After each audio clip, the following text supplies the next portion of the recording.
Good morning, my dear children.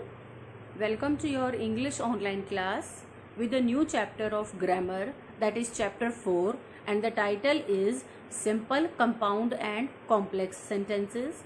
In this chapter we are going to learn about all these three type of sentences. What is simple sentence, why is it called a simple sentence, another is compound, and then complex. So let's get started.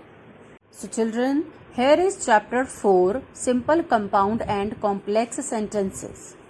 Look at the examples here. Birds fly, Neelam sings a song, the boys are playing hockey. Beta, these sentences are called, first we are talking about simple sentence. These sentences are called independent clauses also, because further nothing is there, no other sentence is there. These sentences are always meaningful. They have their own meaning. And why they have their own meaning? Because there is always a subject and a verb, and we all know to give a complete sense how a sentence becomes a meaningful one when it is arranged properly, when it has a subject and a verb.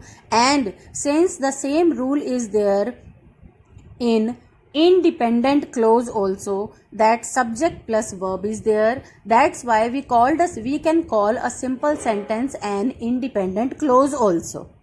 Children, here I have written two terms. One is transitive and second is transitive. So, just for your knowledge, and actually it is important, transitive verbs are those verbs which are with object. Intransitive verbs are those verbs which have no object, which are without object. You can see in the examples also. Birds fly. Fly is verb here, and this sentence does not have any object. So fly is intransitive verb. Neelam sings a song. Sings verb here, but a song, an object has been given. So sings is transitive verb. So children, all the above sentences are simple sentences. A simple sentence has one subject and one finite verb. Finite verb means a verb without two. The subject may be a noun, pronoun, gerund, etc. The verb may be intransitive, linking, or transitive.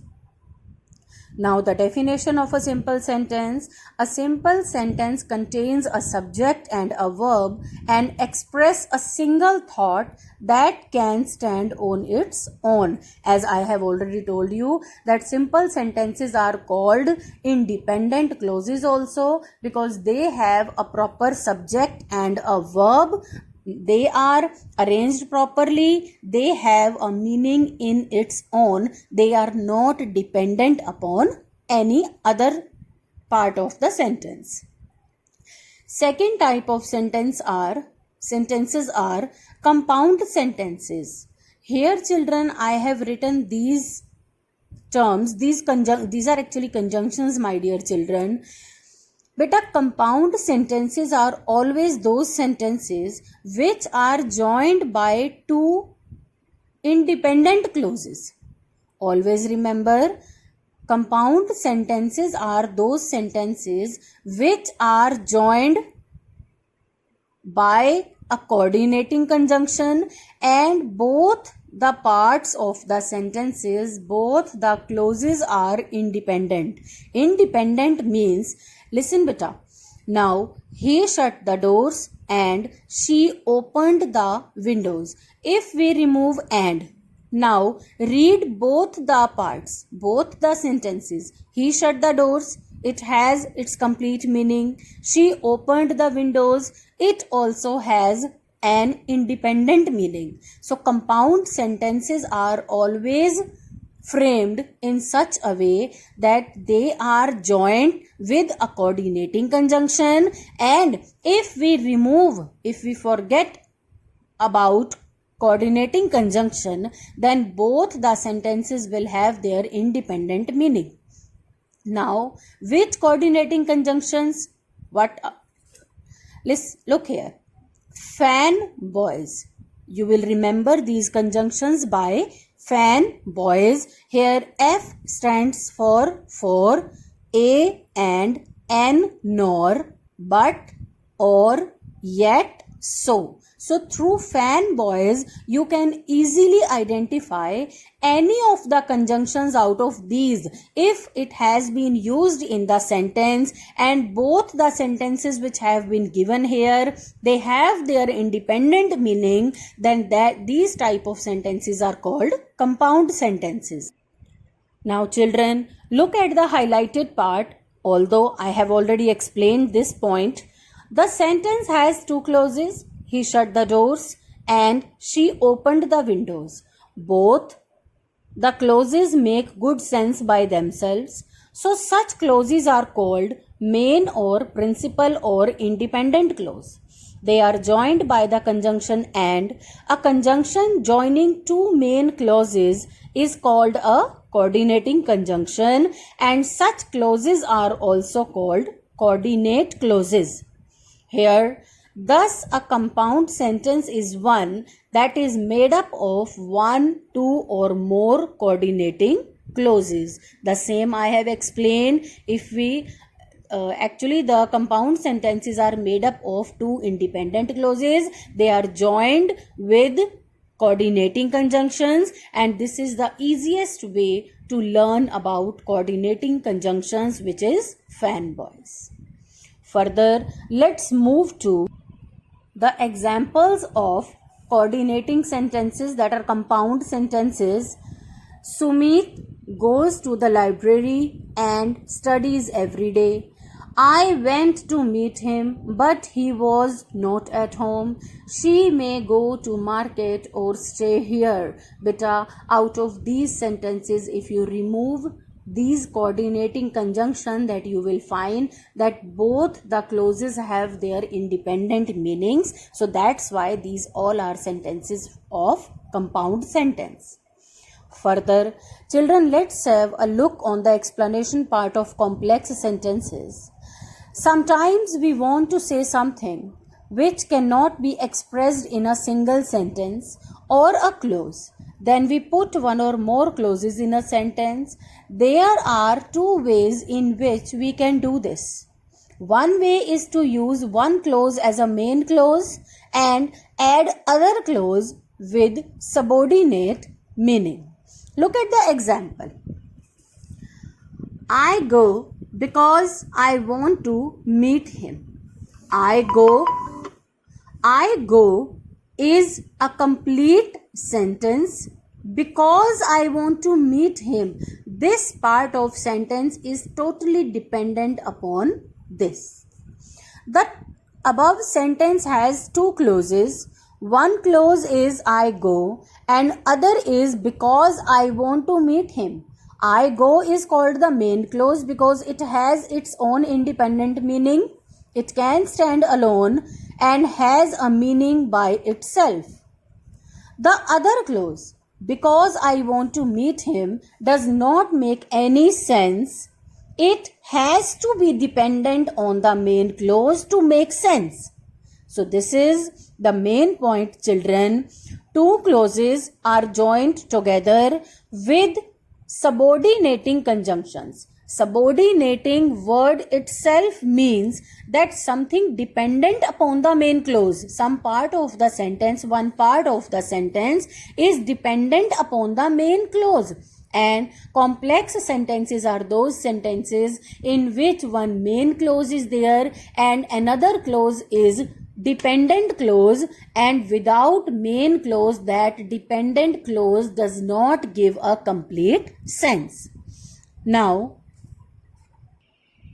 children, what we are going to read today, that is actually a recapitulation of our previous lecture.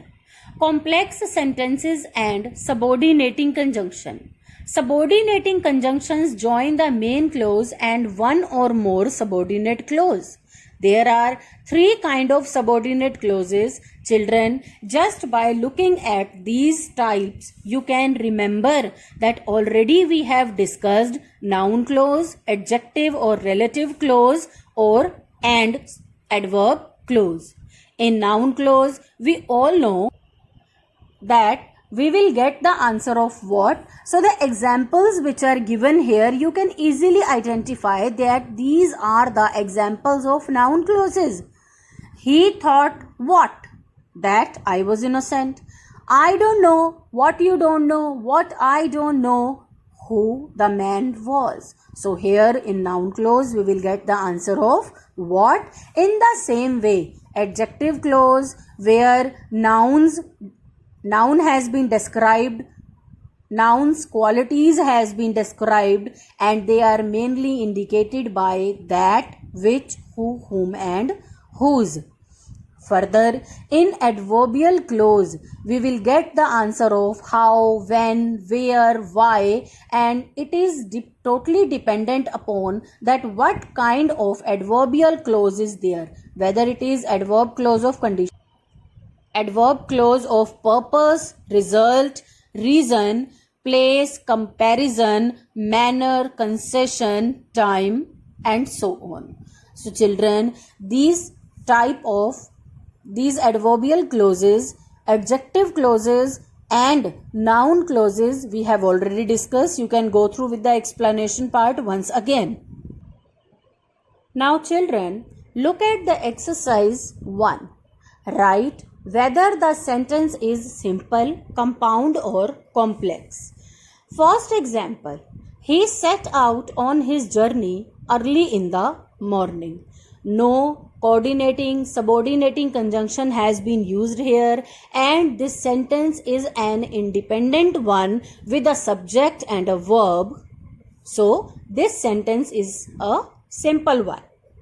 Next, I missed the surprise ending because I left the play early. Why I missed the surprise ending? Because there is a reason. I left the play early. So this part of sentence is dependent upon this, and whenever dependency is there, then such type of sentences are complex sentences. So this exercise 1 you can easily do. Exercise 2. In this exercise, we are supposed to combine these pairs of sentences to make a compound. She is beautiful. She is intelligent.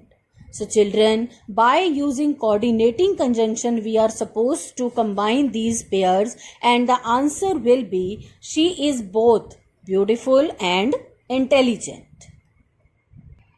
Now children, in exercise 3, you have the liberty to complete the following sentences by using any type of sentence. Any clause can be there. I shall give you the money that you need. It can be completed in that way. She patiently listened what I said.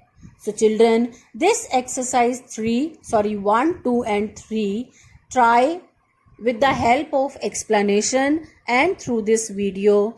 Further, if any query is there, then that will be taken in your next doubt session. Till then, go through with the explanation part and try the exercise. Thank you.